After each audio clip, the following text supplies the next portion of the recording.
I write from a place of instant, spontaneous inspiration. I'm not one of those athletic musicians who can write for others.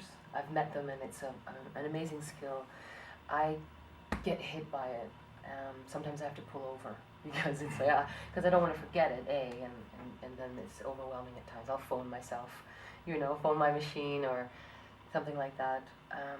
And this song came about when I had the lesson that I was missing moments of poignant love, and looking back to significant people in my life, and I had been muddled in regret or worrying about the future and missing, at the same time going, oh, I'd love to have a loving relationship, So the idea of looking at the finger pointing at the moon and missing the moon, that old adage. Right.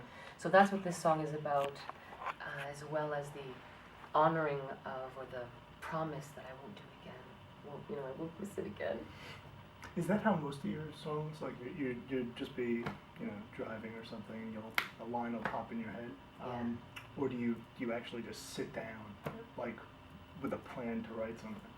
Or is it a little bit of both? It's... What am I sitting on, by the way? Anyway, sorry. Are you gonna fall? It's like, I don't know. It seemed like a good idea. Anyway.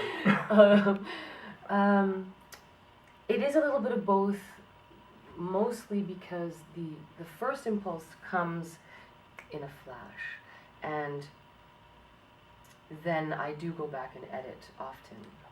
But there are times when I'll get a track, say, so Josh, the musician that you met, will write a track for me and send it to me, and then I'll listen to that. And so in that way there is a predetermined situation, but it's still about just listening until I hear. I don't kind of have, I'm going to write a song about X, Right. So yeah, inspiration comes from often, well, for all of us, inspiration comes from what's in front of us, and so it varies.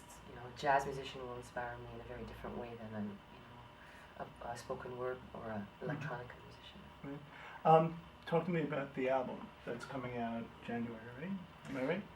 Early 2012. Okay. So that could be January or February. That's or right. March, I don't know. Okay. This is committed as hell again. Right. So talk to me, I mean, the song that you just played, is that something, obviously it's going to be on the record, right? Yes.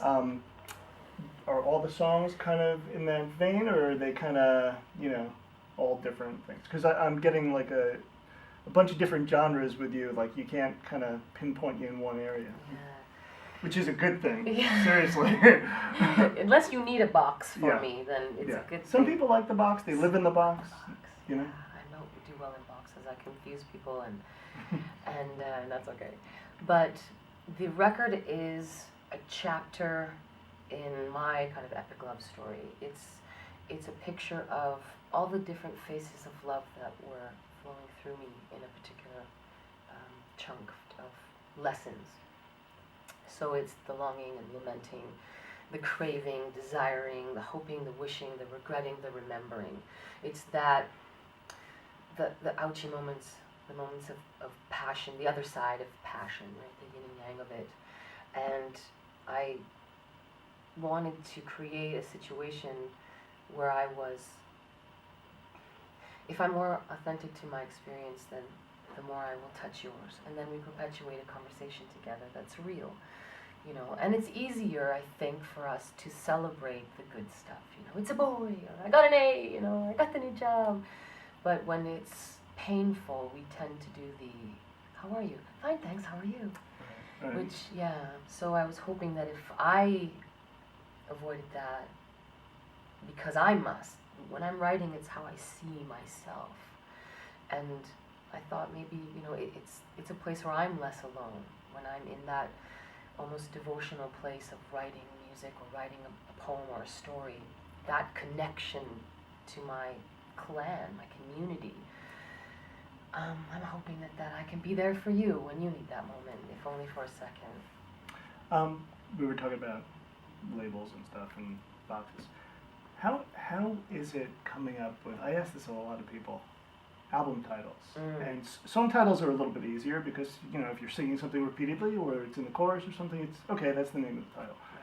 What about album title? How much emphasis or importance is there on that?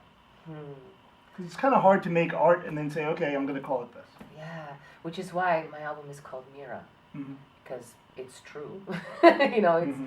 and how important is it? I guess for I know that there are certain records in my history that have a conceptual moment. If you are writing from Tulsa and that means it, or a tour and that, or the divorce, the album, or so I guess that there are times when it is a picture. So you have the frame, which is the title, and then all the chapters, or the book title. So, but I didn't go there. We just decided, because I think the predominant thought there was, I'm new and I'd like to introduce myself. So hi, I'm Mira. Gotcha. Who are you exactly? Because you're gonna get it a lot. Well, okay, yeah. What kind of artist are you? Okay, I what's she have. sound like? I have, Yeah. and thank you for being Yeah. real about it, because Yeah. people want to know, and not so much for the boxes, but what do we do with that? So when I've been asked, who are you or what kind of artist are you, I'm a storyteller, predominantly. I attune myself to bards and minstrels and troubadours from way back when it was our job as artists to communicate, to bring the tales from kingdom to kingdom, and maybe even sneak a few jabs in at the king in secret because we had masks on. Wow.